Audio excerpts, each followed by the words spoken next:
வேதாந்த தேசிக யதீந்திர கட்டாட்சலப்த த்ரையந்தசார மணவத்ய குணம்புதாக்ரியம் நாராயணாத்ய சதுர்ய கிருபாபிஷிக்தம் ஸ்ரீரங்கநாத யதிசேகரமாஸ்ரயாமஹ. நமஸ்தபாயை. இன்றைய தினம் மேதா பூர்வபாகத்தினுடைய கிளாஸ் நம்பர் 18ல இருந்துருக்கோம். சென்ற வகுப்புல நம்ம கடைசியா பார்த்து முடிச்ச சந்திகி ஜஸ்வ சந்திகி சொல்லக்கூடிய சந்திய நாம பார்த்து முடிச்சிருந்தோம். இன்றைய தினம் அதை தொடர்ந்து சத்வ சந்திகி சொல்லக்கூடிய சந்திய பார்க்க இருக்கும். என்ன சந்தி? சத்வ சந்திகி சொல்லக்கூடிய சந்திய பார்க்க இருக்கும். அதற்கு முன்னாடி ஒரு சுபாஷிதம், என்ன சுபாஷிதம், அதற்கு என்ன அர்த்தம் அப்படிங்கிறத பார்த்துட்டு அந்த சந்தி பிரகரணத்துக்குள்ள நாம பிரவேசம் பண்ணலாம். இன்றைய தினத்திற்கான நீதி ஸ்லோகம் இது நீதி சாஸ்திரத்தில் எடுக்கப்பட்ட ஒரு ஸ்லோகம். சத்யம் மாதா பிதா ஞானம் தர்மோ பிராதா தயா சகா சாந்தி பத்னி க்ஷமா புத்திரஹா ஷடேதே மம பாந்தவாஹா. இவர்கள் தான் என்னுடைய உறவினர்கள். இந்த உறவினர்கள்லாம் நம்ம கூட கட்டாயம் இருக்கணும். அப்பதான் ஒரு நல்ல ஃபேமிலி இல்லையா, நல்ல மனிதன், நல்ல குடும்பம், நல்ல மனிதன் சொல்லக்கூடிய அளவுக்கு இந்த விஷயங்கள்லாம் இருக்கணுமா இல்லையா? சொந்தங்கள் இவைகள்லாம் சொந்தங்கள். எப்பேற்பட்ட சொந்தங்கள்? சத்தியம் மாதா, சத்தியம் என்கிற அம்மா. சத்தியம்னா என்ன? உண்மை. பிதா ஞானம், அப்பா என்கிற ஞானம். தர்மோ பிராதா, தர்மம் என்கிற சகோதரன். தயா சகா, தயை கருணை என்கிற நண்பன். சாந்திஹி பத்னி, சாந்திஹின்னு என்ன? பீஸ்ஃபுல்னஸ், அமைதி என்கிற மனைவி. க்ஷமா புத்திரஹா, க்ஷமான என்ன? பொறுமை, பொறுமை என்கிற மகன். ஷடேதே, ஏதே ஷட், ஏதே ஷட், ஷடேதே ஷட் ஏதே, இவை ஆறும் இருக்கு இல்லையா? இதுதான் மம பாந்தவாஹா, என்னுடைய உறவினர்கள். சத்தியம் என்கிற அம்மா, பிதா என்கிற ஞானம், தந்தை என்கிற ஞானம், தர்மம் என்கிற சகோதரன், தயை கருணை என்கிற சகா நண்பன், சாந்தி பத்னி அமைதி என்கிற மனைவி, க்ஷமா புத்திரஹா பொறுமை என்கிற மகன், ஷடேதே தே ஷட் ஆறு இருக்கு இல்லையா? என்னென்ன? சத்தியம், ஞானம், தர்மஹா, தயா, சாந்திஹி, க்ஷமா.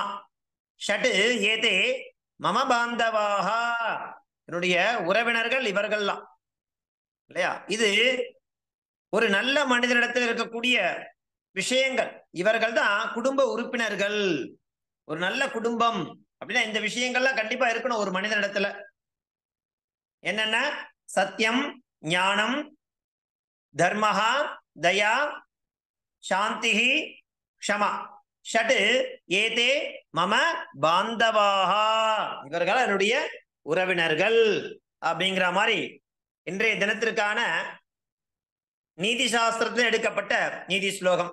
சத்தியம் மாதா பிதா ஞானம் தர்மோ பிராதா தயா சகா சாந்தி பத்னி க்ஷமா புத்திரஹா ஷடேதே மம பாந்தவாஹா அப்படிங்கிறது. இதை தொடர்ந்து நாம சந்தி பிரகரணம் அப்படிங்கிறத பார்த்துட்டு வந்துட்டு இருக்கோம் இல்லையா? தொடர்ந்து நம்ம பார்த்துட்டு இருக்கிறது சந்தி பிரகரணத்தை பார்த்துட்டு இருக்கோம்.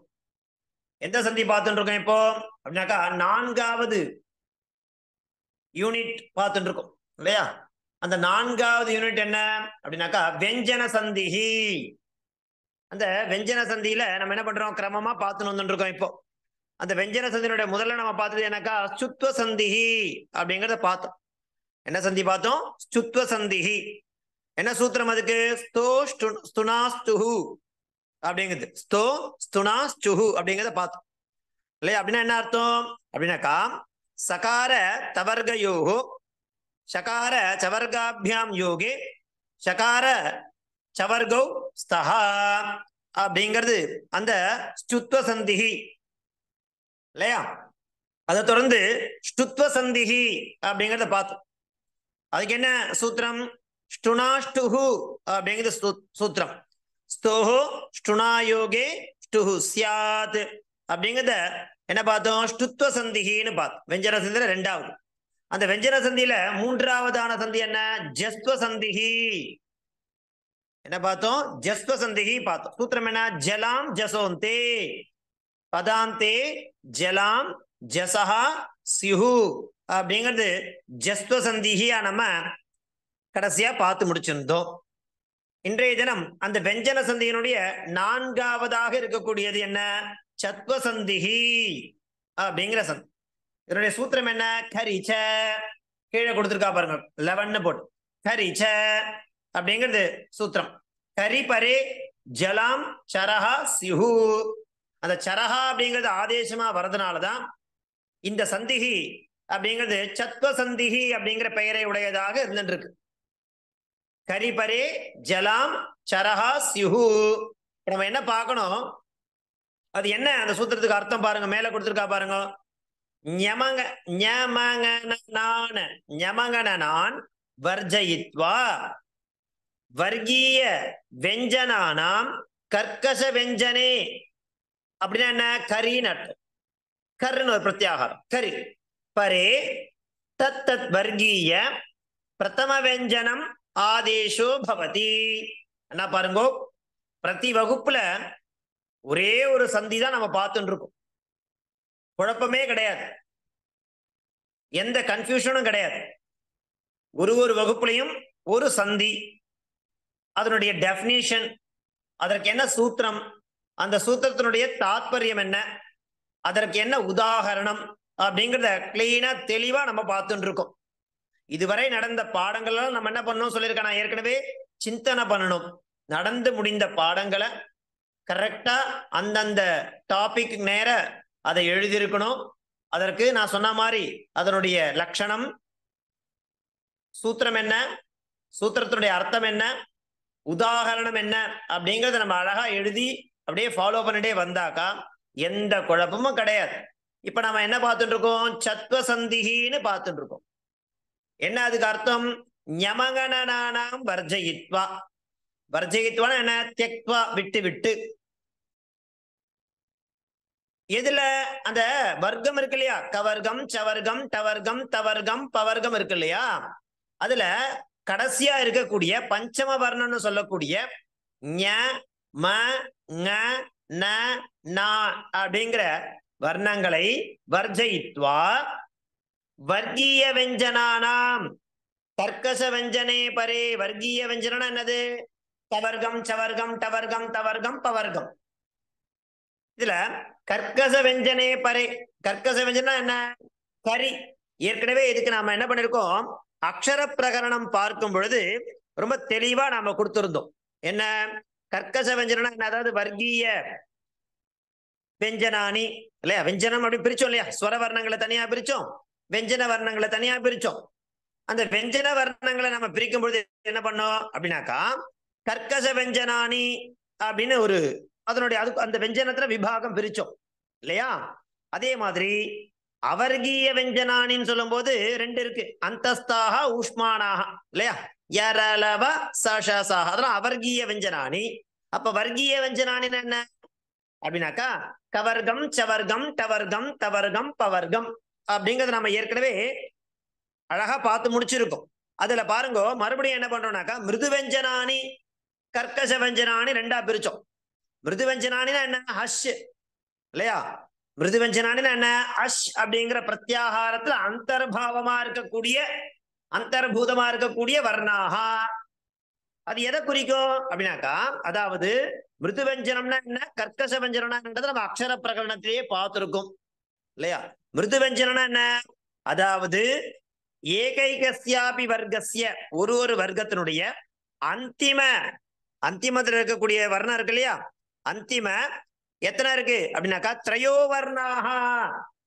அந்திம ஒரு வர்க்கம் இருக்கு.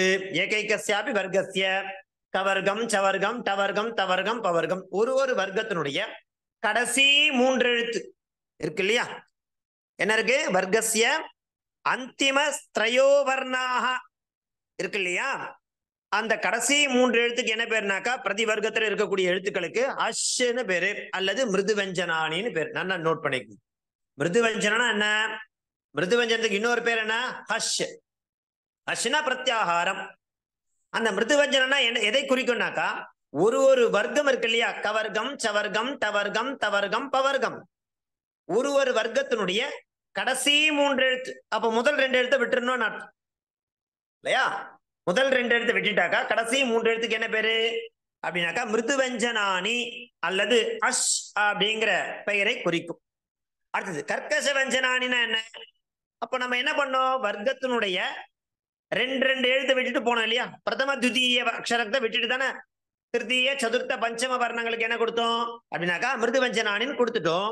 அப்ப மீதம் இருக்கக்கூடிய வர்ணங்கள் இருக்கு இல்லையா வர்க்கத்துல, 5 வர்க்கத்துல, அதுக்கு கர்க்கச வஞ்சனானின்னு பேரு, கர்ன்னு பேரு, பிரத்யாகாரம்.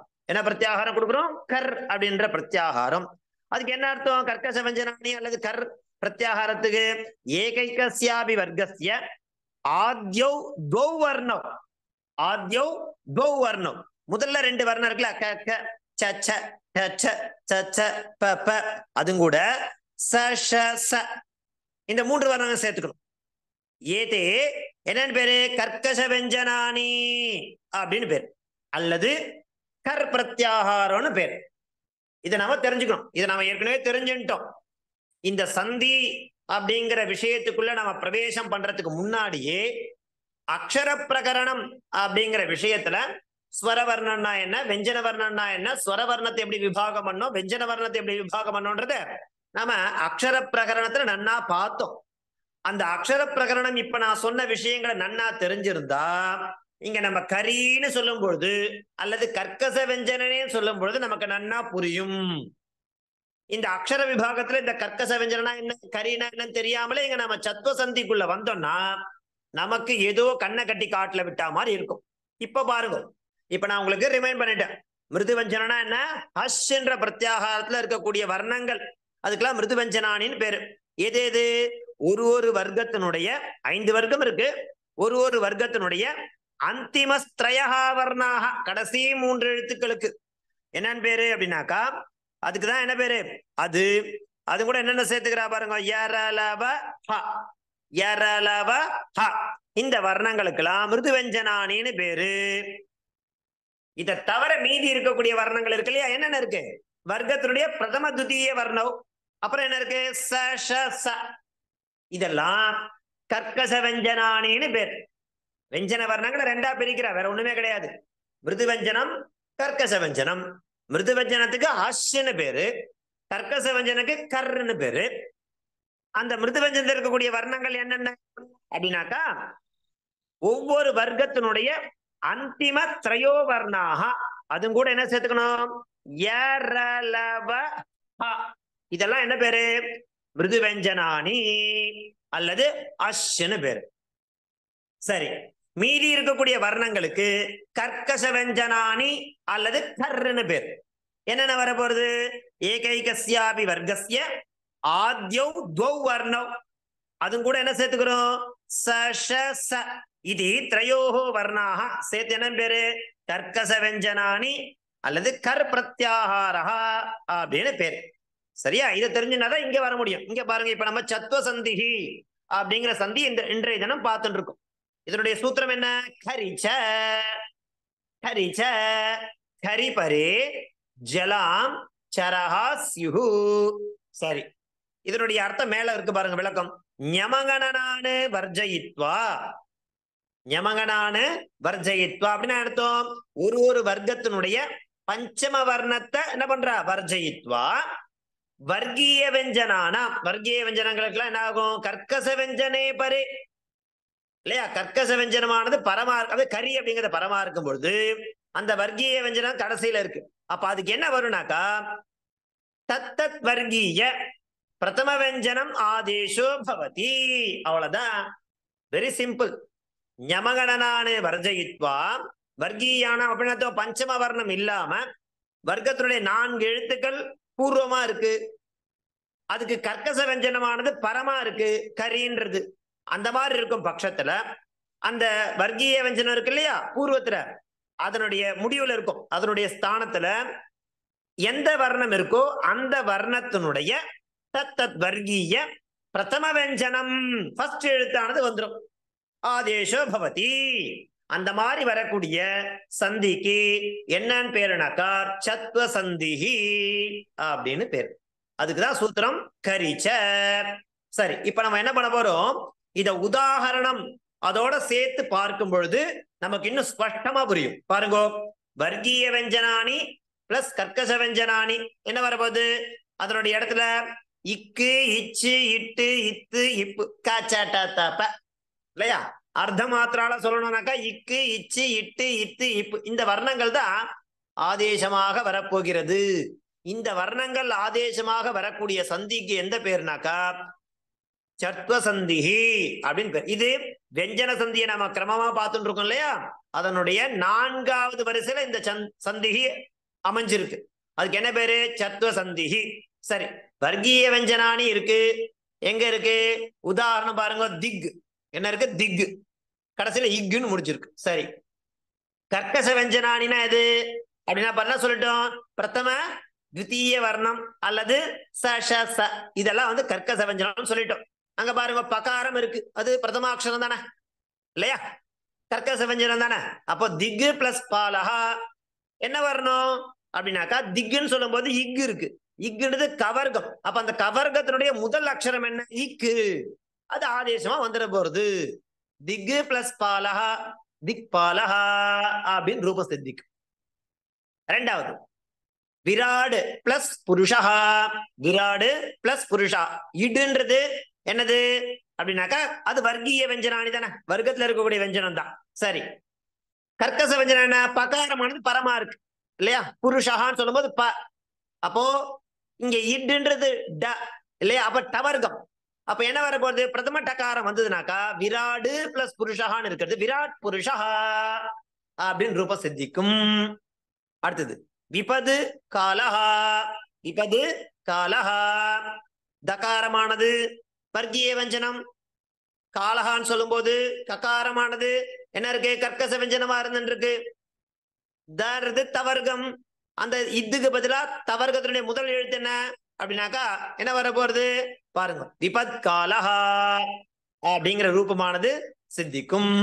அடுத்தது என்ன, அனுஷ்டுப் சந்தஹா, அனுஷ்டுப் சந்தஹா, பகாரம் இருக்கு, அது வர்க்கீய வெஞ்சனம், சந்தஹான்னு சொல்லும் போது கர்க்கச வெஞ்சனம், சவர்க்கத்துல 2வது எழுத்து ச பரமா இருந்துருக்கு. அப்ப என்ன ஆக போறது, பகாரத்துக்கு பதிலா அந்த வர்க்கத்தினுடைய பிரதம அக்ஷரமாக இருக்கக்கூடிய இப்பு அப்படிங்கிறது ஆதேசமா வரப்போறது. அப்ப என்ன ரூபம் சித்திக்கும், அனுஷ்டுப் சந்தஹா அப்படின்னு ரூபம் சித்திக்கும். அது அடுத்த பேஜ்ல போயிருக்கு, ஒரே நிமிஷம்.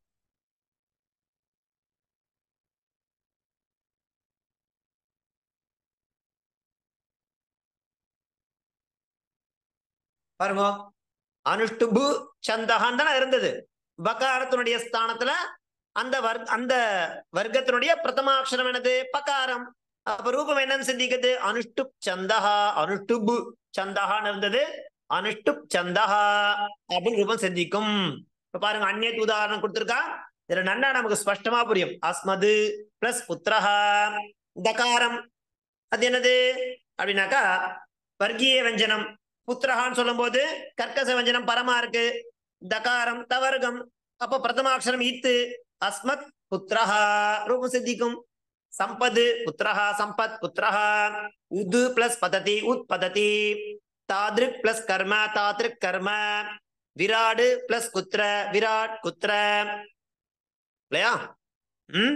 அடுத்தது என்ன இருக்கு, துராஷாட் பிளஸ் சர்வ துராஷாட் சர்வ, பரிவ்ராட் பிளஸ் சங்க பரிவ்ராட் சங்கஹ, இபது பிளஸ் பிரதீகாரஹ இபத் பிரதீகாரஹ, சம்பத் பிளஸ் குமாரஹ சம்பத் குமாரஹ, ஷட் பிளஸ் காத்யானி ஷட் காத்யானி, ஏதது பிளஸ் பார்ஷ்வம் ஏதத் பார்ஷ்வம், காமதுக் பிளஸ் காததி காமதுக் காததி, ரித்விக் பிளஸ் பார்ஷ்வே ரித்விக் பார்ஷ்வே, ககுத் பிளஸ் ஸ்தஹ ககுத் ஸ்தஹ. இப்படியான ரூபங்கள் நமக்கு அந்நியத் உதாகரணானி அப்படிங்கிற வரிசையில கொடுத்திருக்கா. இதை நம்ம வச்சு என்ன பண்ணோம், கரெக்டா இருக்கான்னு பார்க்கணும். அதாவது இப்ப இன்னைக்கு நான் இன்றைய தினம் நம்ம கத்துட்ட சந்தி என்ன பேரு? சத்வ சந்தி இல்லையா? அந்த சத்வ சந்தி பிரகாரம் அது என்ன லட்சணம் கொடுத்திருந்தாலோ, அந்த சூத்திரத்துக்கு என்ன அர்த்தம் கொடுத்திருந்தாலோ அது பிரகாரம் இந்த உதாகரணங்கள்லாம் இருக்கான்றத நீங்க உட்கார்ந்து எழுதி பார்த்தேன்னா உங்களுக்கு அபியாசமாகும் இல்லையா? அது நமக்கு நொற்றுவாகும், மனப்பாடமாகும். சுலபமா நம்ம இந்த உதாகரணங்களை வச்சுட்டு இது சத்வ சந்திகி அப்படிங்கிறது ஈஸியா நம்ம சொல்லிடலாம். எப்படி சொல்றோம்?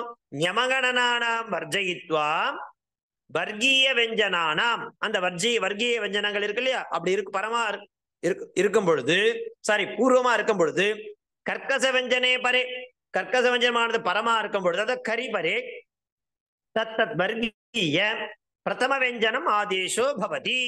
இதான் இன்றைய நம்ம கத்துட்ட சத்வ சந்தியினுடைய லட்சணம். என்ன சொன்னோம்? ஞமகணனானு வர்ஜயித்வா வர்க்கீய வெஞ்சனானாம், அவைகளுக்கு கர்க்கச வெஞ்சனே பரே, கர்க்கச வெஞ்சனம்னா கரி பரமாக இருக்கும் பட்சத்தில் அந்த வர்க்கீய வெஞ்சனத்துக்கு என்ன வரும்? தத் வர்க்கீய பிரதம வெஞ்சனமானது ஆதேசோ பவதி. அதுக்கு என்ன சூத்திரம்? கரிச்ச கரி பரே ஜலாம் சரஹா சிஹு அப்படிங்கிறது. என்னன்னா பாருங்க, பிரத்யாகாரம் அப்படின்னு சொல்லும் பொழுது அந்த மாகேஸ்வராணி சூத்திராணி நன்னா நமக்கு தரவா அபியாசம் ஆயிருக்கணும். அதே மாதிரி அக்ஷர பிரகரணத்துல இருக்கக்கூடிய விஷயங்கள் நன்னா நமக்கு ஸ்பஷ்டமா தெளிவா புரிஞ்சிருக்கணும். அப்பதான் மேற்கொண்டு நாம வாசிக்கக்கூடிய ஒவ்வொரு சந்திக்கும் என்னென்ன அர்த்தம் அப்படிங்கிறது ஸ்பஷ்டமா புரியும். புரியறதோடு இல்லாம அதனுடைய உதாகரணங்கள் எல்லாமே நன்னா நம்ம எழுதி பழகணும் இல்லையா? அந்த டெபினேஷன் பிரகாரம் இந்த உதாகரணங்கள்லாம் இருக்கா, பூர்வம் என்ன இருக்கு, பரம் என்ன இருக்கு, சேரும் பொழுது என்ன வர்ணமானது ஆதேசமா வருது அப்படிங்கறத நம்ம என்ன பண்ணோம்? ஒரு தடவை சொல்லிண்டே எழுதி நாம அபியாசம் பண்ண வேண்டியது. அப்படி பண்ணாதான் ஒவ்வொரு சந்திக்கும் இடையே உள்ள வித்தியாசம் என்ன அப்படின்னு நமக்கு புரியும். அண்ணா புரிஞ்சுக்குங்க, ரொம்ப கஷ்டம் இல்லையா? நான் ஆரம்பத்திலே சொன்னேன், இது மேத்தமேட்டிக்ஸ், கணக்கு பாடம் மாதிரிதான். அதுக்கு என்ன தெரியணும் நமக்கு அப்படின்னாக்கா வாய்ப்பாடு நல்லா தெரியணும் இல்லையா? வாய்ப்பாடு அந்த நம்பர்ஸ் எல்லாம் நல்லா தெரியணும் நமக்கு. அப்பதான் நமக்கு இந்த அக்ஷரம் அதனுடைய தன்மை என்ன, அது என்ன பிரத்யாகாரம், அது என்ன வர்க்கம், அது என்ன வர்க்கீய அக்ஷரமா அல்லது அவர்கீய அக்ஷரமா அப்படிங்கிறதெல்லாம் நம்ம நன்னா தரவா தெரிஞ்சுட்டாதான் நம்ம மேற்கொண்டு வரக்கூடிய சந்தியெல்லாம் இன்னும் சுலபமா புரிஞ்சுக்கலாம். இது வரைக்கும் நம்ம எல்லாமே எல்லாம் அந்த ஃப்ரண்ட் புக் எடுத்து பாருங்க, உங்ககிட்ட அந்த சந்திகின்னு புக் இருக்கும். அந்த சந்திகின்னு புக்குக்கு பின்னாடி கொடுத்துருப்பா பாருங்க, குணசந்தி, சுத்வ சந்தி, யாந்தா வாந்தாதேச சந்தி, சத்வ சந்தி, பூர்வ ரூப சந்தி, விருத்தி சந்தி, சவர்ண தீர்க்க சந்தி, ஜஸ்வ சந்தி, பரரூப சந்தி கொடுத்துருப்பா. அதுல ஆல்மோஸ்ட் எல்லா சந்தியும் நம்ம என்ன பண்ணிட்டோம்? இப்போ தரவா அபியாசம் பண்ணிட்டோம். இன்னும் கொஞ்சம் தான் இருக்கு. முக்கியமான சந்திலாம் எல்லாமே நம்ம தரவா கத்துட்டோம். கத்துன்ற விஷயத்த நம்ம நன்னா தக்க வைக்கணும்னா திரும்ப திரும்ப சொல்றது உங்ககிட்ட என்னன்னாக்கா ஒரே ஒரு ரிக்வஸ்ட் தான், ஹோம்ஒர்க் நன்னா பண்ணி அனுப்புங்கோ, எழுதுங்கோ, அதே மாதிரி சிந்தனை பண்ணுங்க. ஒரு விஷயத்தை எடுத்துட்டு சிந்தனை பண்ணிட்டே வந்தேன்னா உங்களுக்கு சௌகரியமா இருக்கு. எந்த சிந்தனை பண்ணும்போது தான் நமக்கு நிறைய பிரச்சனைகள் வரும், கேள்விகள் வரும். அந்த கேள்விகளுக்கு உண்டான விடைய நம்ம அழகா ரெக்கார்டிங்ல இருந்து ஆன் பண்ணி விட்டோம்னாக்கா அது பாட்டு நமக்கு என்ன டவுட்டோ அதுக்கு அழகா அதுல கிளாரிபிகேஷன் கிடைச்சிட போறது.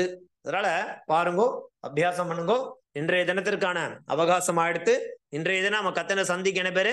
சத்வ சந்திஹி ஞமகணனானே வர்ஜயித்வா வர்க்கீய வெஞ்சனானாம் கர்க்கச வெஞ்சனே பரே, அதாவது கரி பரே தத் வர்க்கீய பிரதம வெஞ்சனம் ஆதேசோ பவதி அப்படிங்கிறது சூத்திரம். என்ன? கரிச்ச கரி பரே ஜலாம் சரஹா சிஹு அப்படிங்கிறது சூத்திரார்த்தம். இந்த உதாரணம் உங்களுக்கு கொடுத்துருக்கோம், அதெல்லாம் நான் நல்லா எழுதி அபியாசம் பண்ண வேண்டியது. ஏதாவது சம்சயம் இருந்தா கேளுங்கோ, நான் சொல்றேன்.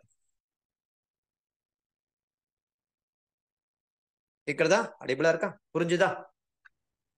சுவாமி பத்மா சம்பத், இதுல முன்னாவது எக்ஸாம்பிள்ல விபத் பிளஸ் காலக இருக்கு இல்லையா, இத்துக்கு இக்குன்னு போட்டிருக்கா, பிளஸ் இத்து தானே வரும் சுவாமி? ஏதாவது மிஸ்டேக் ஆகுதுல பிரிண்ட்ல? மூணாவது விபத் காலகன்னு இருக்குல்ல, ஃபர்ஸ்ட் பாயிண்ட் அஸ்மத் பிளஸ் புத்திரஹ விராட் புருஷக சம்பத் பிளஸ் புத்திரஹ கொடுத்திருக்கா. அதுக்கு கீழ் முன்னாடி ஃபர்ஸ்டே திக்பாலக விராட் புருஷகன்னு இருக்கு இல்லையா சுவாமி? ஒரு நிமிஷம் இருங்கோ. அதுல மூணாவதுல ப்ரீவியஸ் பேஜா? Previous page, sorry. ஒரு நிமிஷம் இருங்கோ, ஷேர் பண்றேன். இந்த பேஜா? அதுல லாஸ்ட் பட் ஒன் அந்த அனுஷ்டுப்புக்கு மேல விபத் காலகன்னு இருக்கு இல்லையா? ரூபம் கரெக்டா தான் இருக்கு. விபத்து பிளஸ் காலகா விபத் காலஹா கொடுத்திருக்காங்க. இந்த லாஸ்ட்ல அவ வந்து பிராக்கெட்ல வந்து இத்துக்கு அது தப்பா அது மாடி இதுதான். ஓகே க்ஷமிக்கிறேன். இதுக்கு அதாவது தத்தத் வர்க்கீய பிரதம வர்ணம் தானே, அப்படித்தானே வரும். தகாரத்துக்கு இத்து தானே வரும். ஆமா இதுதான். அதான் பிரிண்ட் மிஸ்டேக். ஓகே க்ஷமிக்கிறேன். ஓகே, கான்செப்ட் புரிஞ்சது இல்லையா? புரிஞ்சது சுவாமி. அவ்வளவுதான். அதாவது இப்ப நம்ம பார்த்த சத்துவ சந்திக்கு வர்க்கீய வெஞ்சனம் பிளஸ் கர்க்கச வெஞ்சனம் சேரும் பொழுது என்ன நடக்கும்னாக்கா அந்தந்த வர்க்கத்தினுடைய பிரதம அக்ஷரமாக இருக்கக்கூடிய அந்தந்த எழுத்துக்கள் அந்த இடத்துல வந்து உட்காந்துக்கும். ஓகேவா? திக் பிளஸ் பாலஹா திக் பாலஹா, விராட் பிளஸ் புருஷா விராட் புருஷா, விபத் பிளஸ் காலஹா விபத் காலஹா, அனுஷ்டுப் பிளஸ் சந்தஹா அனுஷ்டுப் சந்தஹா. அவ்வளவுதான். ஓகே சுவாமி, ஒரு டவுட். சொல்லுங்க. இந்த சூத்திரம் இருக்கு இல்லையா, கரிச்ச, அது வந்து கரி பரே நலாம் ஜலாம் ஜலாம் அது ஜலாம் சாரி ஜலாம் ஜல்லு பிரத்யாகாரம். பிரத்யாகாரம் ஜல்லு அதனுடைய ஸ்தானத்துல சர்ன்றது ஆதேசமா வரும். ஜெல்லா என்னன்னாக்கா மிருது வெஞ்சனத்துடைய ஸ்தானத்துல கர்க்கச வெஞ்சனத்துல இருக்கக்கூடிய பிரதம அக்ஷரம் மாத்திரம் வரும். அவ்வளவுதான். அதுதான் பேரு கரின்னு பேர். ஓகேவா? சர்ன்றது என்னன்னா அந்த மட்டும் தான் வரும். எது வரும்? பிரதம அக்ஷரம் மட்டும் தான் வரும். பிரதம அக்ஷரம் அந்தந்த வர்க்கத்துடைய பிரதம அக்ஷரம் எல்லாத்துக்கும் வராது. வர்க்கத்துல அந்த மத்த வர்ணங்கள் இருந்தது, வெஞ்சன வர்ணங்கள் இருக்குனாக்கா அந்த ஸ்தானத்துல இந்த அந்த வர்ணத்தினுடைய இப்போ தன்னு இருக்குனாக்கா அப்ப என்ன தவறுக்கத்துல ஃபர்ஸ்ட் த வரும். அந்த மாதிரி. Okay okay, தன்யவாதம். சுவாமி, ஒண்ணு நாங்க யுஎஸ்ல இருக்கோம், அதனால சந்தி புக் வாங்க முடியாது. அந்த சூத்திரங்கள் மாத்திரம் கொஞ்சம் போட்டோ எடுத்து குரூப்ல ஏதாவது ஷேர் பண்ண முடியும்? நான் கொடுக்குறேன். நம்ம இந்த போட்டோ இப்ப நான் உங்களுக்கு டிஸ்பிளே பண்ணிருக்கிறது எல்லாமே உங்களுக்கு நான் குரூப்ல பிரதி வகுப்பு முடிஞ்ச உடனே போடுறேன். அது இருக்கு, பட் சூத்திரங்கள் இல்ல இல்லையா? அந்த சின்னதா அது கீழே இருக்குமா? அந்தந்த பேஜ்லயே கீழே இருக்கும் எல்லாத்துக்கும். ஓகே சரி, எல்லாத்துக்குமே ஒரு இப்ப நம்ம நடத்திட்டு இருக்கோம் இல்லையா, கீழே ஒரு அண்டர்லைன் கொடுத்திருக்கா இல்லையா, அந்த அண்டர்லைன் கீழே இருக்கு பாரு. இப்ப நான் டிஸ்பிளே பண்ணதுலயே காமிக்கிறேன் பாரு. கரிச்ச சூத்திரம் இருக்கா, 11 போட்டு இருக்கா, கரி பரே ஜலாம் சரஹா சிஹு இருக்கு சுவாமி, இருக்கு. அந்த மாதிரி இப்ப நம்ம என்னென்னலாம் உங்களுக்கு நான் இதுக்கு முன்னாடி வந்து கிளாஸ்ல ஷேர் பண்ணணும், அந்த பிக்சர்ல உங்களுக்கு தேவையான விஷயம் எல்லாமே நன்னா இருக்கும். நீங்க நன்னா பொறுமையா உட்கார்ந்து அதை எழுதி பாருங்க. சரியா? Okay sir, தன்யவாதா. சுவாமி, என்கிட்ட ஒரு எக்ஸ்ட்ரா சந்தி புக் இருக்கு. நான் யூஎஸ்ல இருக்கேன். யாருக்கான வேணும்னு நான் அனுப்புறேன். என் பேர் சூர்யா. தாராளமா கான்டாக்ட் பண்ணிக்கலாமே. யார் வேணுமோ என்ன கூப்பிடுங்க. சூர்யா. மாமா இப்ப நோட் பண்ணிட்டல? ரமா மேம் தானே கேட்டது இப்போ? ஆமா ஆமா சுவாமி. அது நம்ம குரூப்ல இருக்கா? நம்ம குரூப்ல நம்பரை இருக்கா? அவ நம்பரை நீங்க கான்டாக்ட் பண்ணி எடுத்துக்கோங்க அதுல. சரியா? நம்ம குரூப்ல இருந்து சூர்யா ராமமூர்த்தி. ஓகே ஓகே சரியா? நீங்க பர்சனலா நீங்க கான்டாக்ட் பண்ணி மெசேஜ் பண்ணி கூட பேசிக்கலாம். No problem. சரியா? ஓகே, தன்யவாதः. ಧನ್ಯವಾದ ಸ್ವಾಮಿ. ಧನ್ಯವಾದ ಸ್ವಾಮಿ.